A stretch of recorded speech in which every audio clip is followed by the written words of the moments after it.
In this video, I'm going to be talking about the power of free. Now, one of my favorite books that I've ever read was written by a guy named Dan Ariely. I'm not really sure if that's the way he pronounces his last name, but that's the way it looks like to me. Anyways, he authored a book called Predictably Irrational, and it talked about the irrational behaviors and decisions that we make in our everyday lives. Now, one of the chapters was focused on the concept of free. Now, believe it or not, we absolutely love free. And this social experiment that he studied, demonstrates just how much we love zero. So what the experiment showed was two different chocolates that he was selling at his stand. So it's very relevant to marketing today because he was actually selling two different goods. The two candies that he was selling one was a Hershey Kiss for 1 cent. The other one was a Lindt chocolate for 15 cents. So he gave consumers two different options. You can either buy the Hershey Kiss for 1 cent or the Lindt for 15 cents. Well, the results ended up being that 73% of people ended up taking the 15-cent Lindt. And the explanation for that is fairly clear, that the Lindt is a superior product. It would make sense because 15 cents isn't a whole lot of money that most people would chip in the extra 14 cents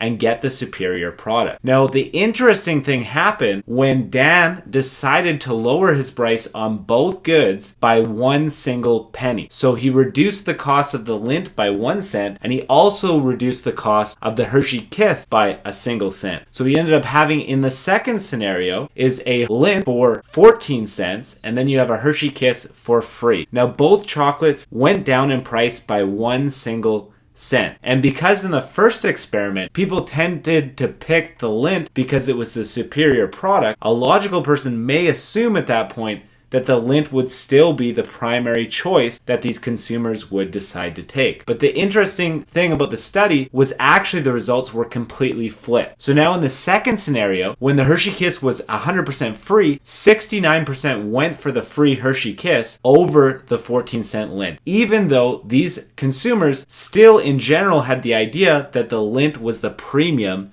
and better product. So what that tends to demonstrate is that even though both products went down by the exact same amount, the results skyrocketed and completely flipped when you took a product from a very cheap price even down to free. Now, where this applies to your marketing or what you're doing online, if you're selling different products, or if you're trying to make money online or do affiliate marketing or anything like that, building an email list, what you really got to consider is if you're selling something for like $1, a couple dollars, $7, why not just give it away for free, right? The social psychology research clearly shows that if something is free over cheap, people are gonna much rather gravitate towards free. So if you're going to try and make money from a product, you may as well charge a good size price or offer that for free. Those are your two best options. Offering a cheap price is going to make it look like your product is not that valuable, and people aren't going to gravitate to it as much because they're either going to choose a superior option or they're going to pick the option that's being given away for free. So I hope that you liked today's video and that you understand how powerful it is to give something away for free, and that you can now sort of brainstorm what are the free things that you can give away to get new leads, new customers, new people into your business place. And as always, thank you for watching the Brendan Mace YouTube channel. If you haven't done so already, subscribe to my channel below. Give this video a like if you enjoyed it, and I will see you in the next video.